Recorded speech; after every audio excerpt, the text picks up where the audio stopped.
Se um carvalho de 30 metros tivesse a mente de um ser humano, ele cresceria apenas 3 metros. É verdade. Porque ele ia pensar, não, já tá bom com 3 metros, nunca iria até 30. Eles começaram a falar, você tem que crescer o máximo que você puder crescer. Cada pessoa tem um termostato. Você pega o Jorge Paulo Lemann, o termostato dele tá alinhado pra bilhões. Sim. Se esse cara, de repente, ele perdesse tudo e ficasse só com 50 milhões, ele ia julgar um fracasso total. Sim. Sendo que, pra muita gente, 50 milhões é um negócio que é levar o termostato de 0 pra 100, porque é um número totalmente real. Então lá eu tenho que reajustar meu termostato financeiro, porque pra chegar a 1 milhão, bastava continuar fazendo o que eu já tava fazendo. Não tava tão longe assim mais naquela época. Eu já tinha uma certa previsibilidade que não ia demorar tanto tempo. Com rendimento, né, com investimento. Agora, pra ter números maiores, não era só melhorar aquele processo, era fazer algo novo. Então, quando o meu termostato mudou, que eu falei, vamos fazer uma coisa nova, vou fazer palestra. Então foi ali naquele evento. Então, cara, pra você foi um livro/evento de mudança, de transformação, cara, esticou tua mente mesmo. Foi. O livro tem um arquivo de riqueza onde ele diz que os ricos administram bem o dinheiro, as pessoas de mentalidade pobre não, que os ricos colocam dinheiro pra trabalhar duro pra eles, enquanto a pessoa de mentalidade pobre trabalha duro pelo dinheiro. Então aquilo mexeu com a minha cabeça. Eu falei, tô no caminho certo. Só de poupar parte do salário e fazer coisinhas pequenas não vai dar certo. Precisamos de alguma coisa maior, de uma big idea. Aí veio a questão das palestras. Animal, cara. Pensamento gera sentimento, sentimento gera atitude, atitude gera resultado. No dia que você entrar no restaurante, pedir uma comida e não olhar o preço, você tá no caminho certo. Cara, eu usei isso. Ele até proíbe pedir frango nesse dia.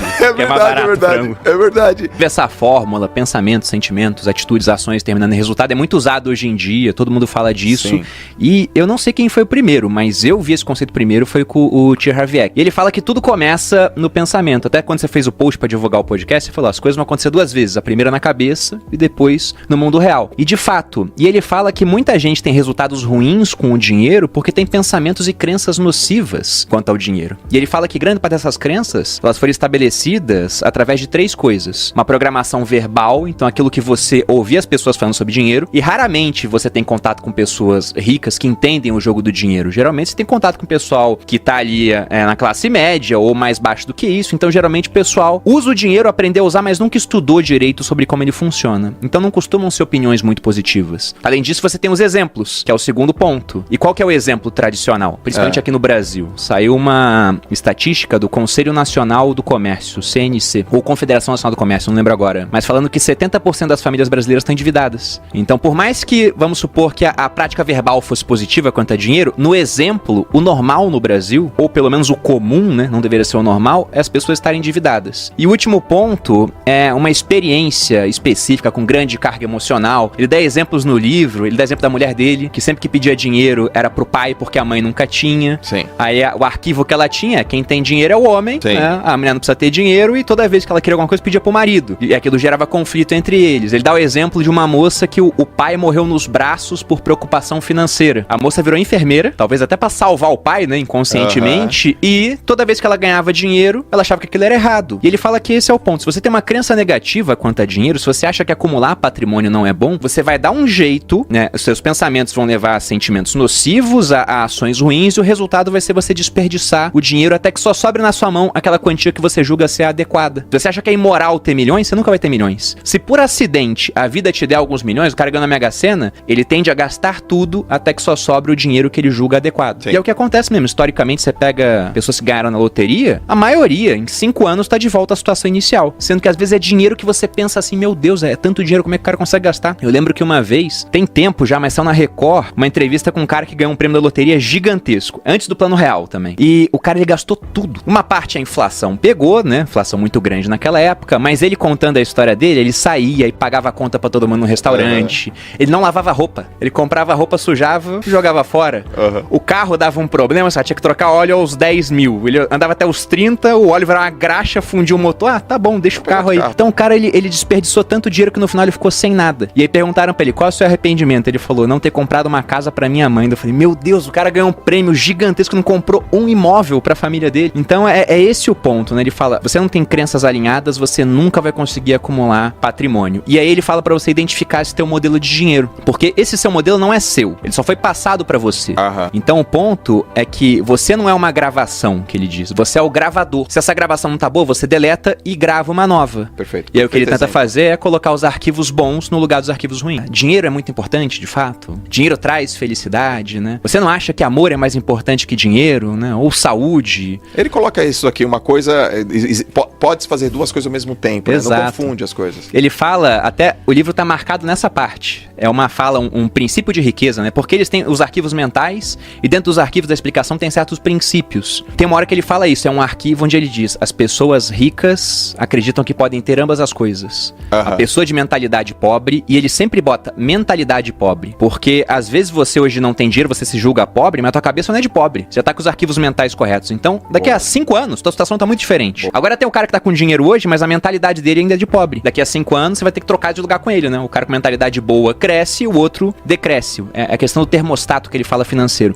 Mas o que ele diz é, quem tem mentalidade pobre julga que ou é uma coisa ou outra. Então isso de ou amor ou dinheiro, ou saúde ou dinheiro, o que ele fala é a mesma coisa que perguntar o que é mais importante, ter o braço direito ou tua perna esquerda. Ambos são importantes, você tem que abrir mão de um pra ter outro. Então isso chega bastante lá, como se, por exemplo, ter mais dinheiro vai te trazer menos felicidade no final das contas, porque traz mais preocupações. Ele também aborda isso, né? Tem lá os arquivos de riqueza. Pô, a pessoa rica, ela se torna maior do que os seus problemas, enquanto a pessoa pobre é menor do que eles. Sim. Então hoje, lógico que eu tenho preocupações que eu não tinha na época que eu não tinha dinheiro, mas eu também eliminei uma série de preocupações através do dinheiro. Sim. Pô, só esse ano, o meu cunhado pegou Covid, começo do ano, teve que ser internado às pressas, ficou muito mal, a conta do hospital deu mais de 100 mil reais. Quem pagou? A gente, porque o plano de saúde do exército não cobria o hospital que ele ficou. Isso tirou o meu sono? Não. Se eu não tivesse dinheiro, eu estaria tirando meu sono até agora, eu pensando que eu podia ter salvado a vida dele, mas não tinha capital pra isso. Quando eu faço aquele story de pé no solo, eu sempre faço uma forcinha assim com o dedo pra cima, né? Sim. Esse pé direito não ia mais. E teve médico falando, se não operar, talvez nunca volte. Esse movimento aqui você pode ter perdido pra sempre. Teve cara que falou que eu ia ficar impotente, que eu ia começar a perder controle de esfíncter se não operasse rápido. Aí teve um médico que me falou, olha, na verdade, como você é um cara novo, se a gente não fizer nada, provavelmente daqui a 1 ano você tá bem. Só que quem tem 1 ano pra deixar de produzir hoje em dia, né? Uau. Eu falei, tá, e se eu não operar? Ah, vai demorar bastante tempo, mas provavelmente você vai ficar bem. Então eu falei, então eu escolho fazer um tratamento conservador e esperar o tempo que for necessário. Porque hoje eu tenho capital pra poder priorizar a minha saúde antes de ganhar mais capital. Até aquele ponto, né? O que é mais importante, o dinheiro ou a saúde? Ele até coloca uma frase, um princípio de riqueza, que ele fala que o dinheiro é muito importante nas áreas onde ele tem influência e insignificante onde não tem. Então, a saúde é muito importante, mas eu só pude preservar e recuperar minha saúde porque eu tinha um dinheiro pra isso. Nessa primeira parte sobre modelo de dinheiro, mindset, os arquivos que são colocados, como é que foi isso na tua família? Teu pai e tua mãe? Foi neutro? Foi positivo? Foi negativo? Como é que você classifica isso? Então, ele até fala que ou você sai igual os seus pais, pelo menos igual a um deles, ou sai totalmente oposto por rebeldia. Amo meu pai, minha mãe, nunca deixaram faltar nada pra mim,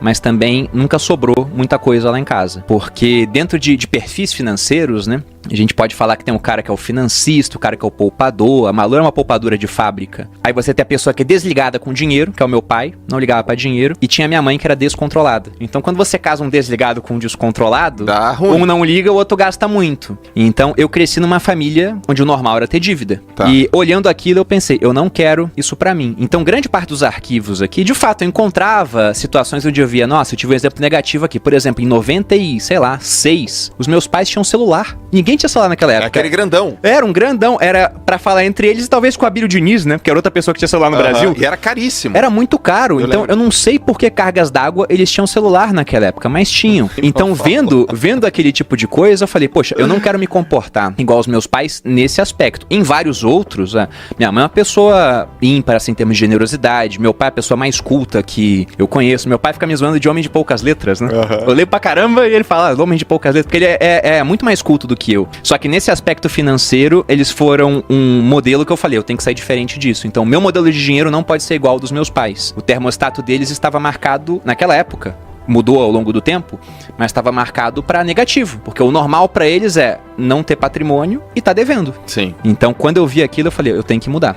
No meu caso, foi o oposto. Meus pais sempre com mindset poupador, nunca vi ninguém ligar, nunca vi dívida, nem eu, nem meus irmãos. E eu era o... Como é que era? Você chamou seu pai? Desligado. Eu era desligado, cara. É tipo, tá bom. Eu dava de ombrinho. Não, tá bom. Esqueci de pagar uma conta. Tem juros. Tá bom. E aquilo foi acontecendo e meus pais odiavam essa minha atitude. Até caberia uma frase da minha mãe aqui. Ela falou assim, filho, quem guarda tem, quem não guarda fica sem. Então, velho, você tá louco. Você tem que guardar. Meu pai também. Pô, cara, você precisa guardar o seu dinheiro assim por diante. No meu caso, foi o que mais me incomodou no mindset, que não foi o mindset dos meus pais, que era o meu mindset, é que eu era aquele cara que o dinheiro entrava. Eu nunca fui um cara que ganhei pouco, mas eu não via. Ele escoava. Você nem sabia pra onde? Cara, não sabia.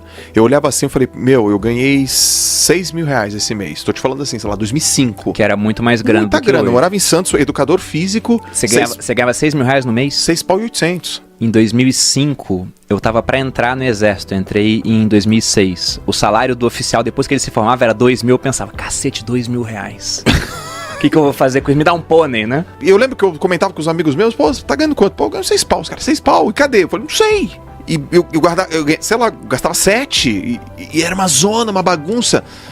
Até o momento que isso acumulou, velho, de uma forma que eu fui, sei lá, 2008, eu falei, cara, eu entrei aqui numa enrascada, meu. Você chegou a ter dívida? Muito, 150 mil. Que isso, cara? 150 pau de dívida. E eu falei, cara, entrei numa enrascada. Eu preciso sair dessa enrascada. O que me tirou da enrascada foi o empreendedorismo, foi venda. Foi aprender a pegar uma coisa, ganhar dinheiro com livro, com palestra, aí eu fui levantando. E aí quando eu vi, eu falei, cara, se eu sou esse cara que consigo fazer essa grana, eu vou ter que aprender a segurar essa grana. Então o meu mindset foi o mindset da riqueza, só que eu tava com dívida. Eu não tinha um mindset da poupador. Só que tem uma parada, Bruno.